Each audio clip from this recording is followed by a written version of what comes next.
कांग्रेस के पहले एक प्रधानमंत्री ने वक्तव्य दिया था कि हम 100 पैसा भेजते हैं, नीचे 15 पैसा ही पहुंचता है। 85 पैसा कांग्रेस के दलाल खा जाते थे, यही था ना। और मोदी जी ने हर गरीब का खाता खोल दिया। 100 पैसा दिल्ली से भेजते हैं, 100 का 100 पैसा उसके खाते में जाता है, बीच में कोई मध्यस्थ नहीं। का सुशासन की यह सबसे अच्छी, सबसे सटीक उदाहरण है। पैसा आपके खाते में जा रहा है। किसान कांग्रेस के समय आत्महत्या करता था, आज 12 करोड़ किसानों को किसान सम्मान निधि का लाभ प्राप्त हो रहा है। 12 करोड़ घरों में शौचालय का निर्माण हो गया है। 10 करोड़ घरों में उज्ज्वला योजना का सिलेंडर पहुंच गया है। और बहनों और भाइयों, 4 करोड़ गरीबों के घर बन गए हैं। और मोदी जी ने कहा कि इस बार आएंगे, आते ही शेष बचे हुए परिवारों को भी एक एक आवास उपलब्ध करवाने का काम करेंगे। अभी से कार्य योजना बन चुकी है।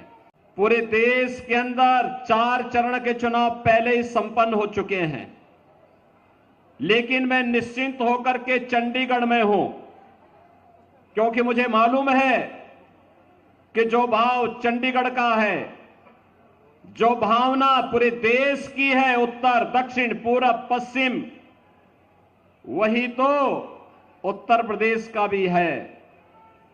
पहली बार हो रहा है कि पहले अभी पांचवां चरण का है, 2 चरण इसके बाद भी है, लेकिन देश निश्चिंत है कि 4 जून को जब परिणाम आएगा तो जो जनता कहती है ना कि चाहे जितना जोर लगा लो, आएंगे तो मोदी ही और जीतेंगे तो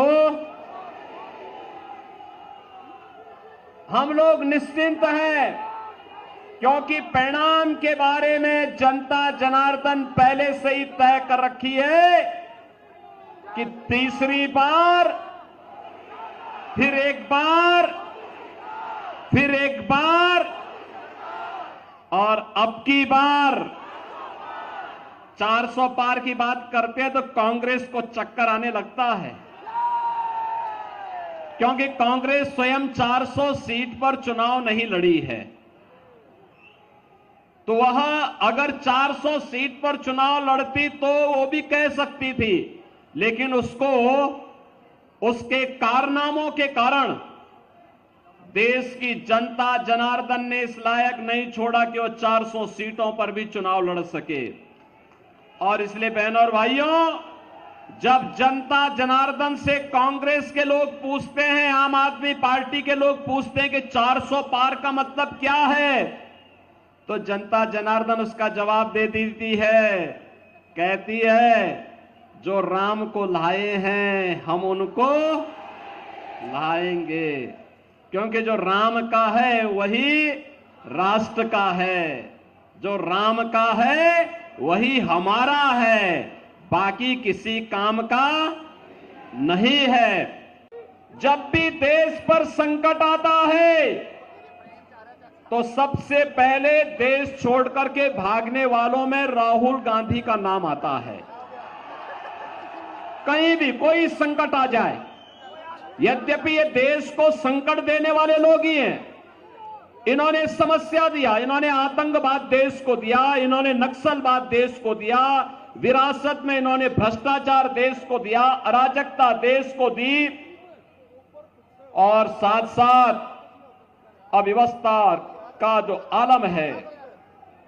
जब भी संकट आता है, मैं आपसे पूछना चाहता हूं, इस सदी का सबसे बड़ा संकट था कोरोना कालखंड। कोरोना के दौरान कहीं राहुल गांधी नजर आए थे क्या? चंडीगढ़ आए थे क्या? उत्तर प्रदेश में भी नहीं आए थे। उत्तर प्रदेश से वो सांसद थे उस समय, उत्तर प्रदेश में भी नहीं आए थे। और जब हम लोगों ने सभी सांसदों से बात करना प्रारंभ किया है, भाई हालचाल लें, भाजपा के सांसद, भाजपा के विधायक, भाजपा के कार्यकर्ता, मोदी जी ने तो सबको भाजपा के कार्यकर्ताओं से कहा था कि संगठन नहीं, सेवा ही संगठन है, सेवा, सेवा का कार्य करना है। और बहनों और भाइयों, उस दौरान भारतीय जनता पार्टी के जनप्रतिनिधि, भारतीय जनता पार्टी के कार्यकर्ता जनता जनार्दन की सेवा में थे। मैं स्वयं मुख्यमंत्री के रूप में गांव-गांव जाता था, जनपद जनपद में जाता था। 1 करोड़ प्रवासी उत्तर प्रदेश में आए थे, जो बिहार जाने वाले थे, बंगाल जाने वाले थे, झारखंड, असम, उड़ीसा, मध्य प्रदेश और फिर इधर से राजस्थान की ओर जाने वाले थे, उत्तराखंड जाने वाले थे।